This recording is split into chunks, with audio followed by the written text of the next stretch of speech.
बच्चों के लिए खाने के लिए थोड़ा सामान है, तो वो गरीब साहबी कहते हैं बच्चों को खाने के बगैर ही सिला दो। रसूलुल्लाह सल्लल्लाहु अलैहि वसल्लम के मेहमान को खाना खिलाना है। आप ये देखें कि बच्चों की भूख माँ बाप से बर्दाश्त नहीं होती, बच्चों का रोना माँ बाप से बर्दाश्त नहीं होता, और ये कितनी बड़ी एक कुर्बानी है कि बच्चों को भूखा रख कर किसी मेहमान को खाना खिलाना। खाना तैयार किया गया और मेहमान आ गए और खाना मेहमानों के सामने रखा गया। ये भी सुन्नत रसूल है कि जब खाना खाएं तो मेहमानों के साथ बैठा जाए।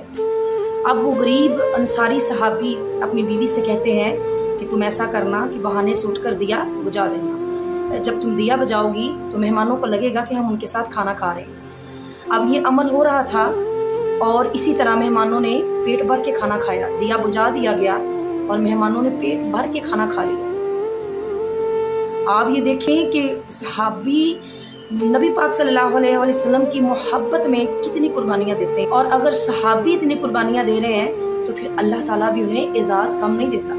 वो कहते हैं ना कि वो आका ही क्या जो गुलामों से बेखबर हो। तो रसूलुल्लाह सल्लल्लाहु अलैहि वसल्लम को पता था कि मेरे इस सहाबी ने ये कुर्बानी दी है, मेहमान को पेट भर कर खाना खिलाया है।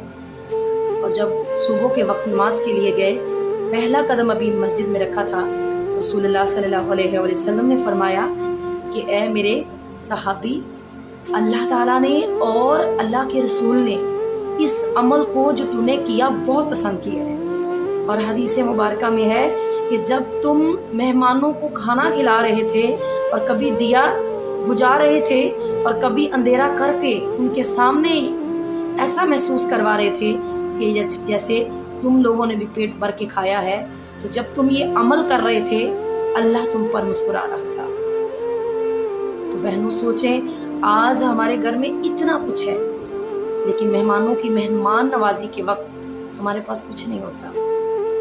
नबी पाक सल्लल्लाहु अलैहि वसल्लम के सहाबा, उनकी ज़िंदगियों को देखें, उन्होंने किस तरह अपने रब को राज़ी किया है। अल्लाह ताला हमें मेहमान नवाजी करने की तौफीक अता फरमाए।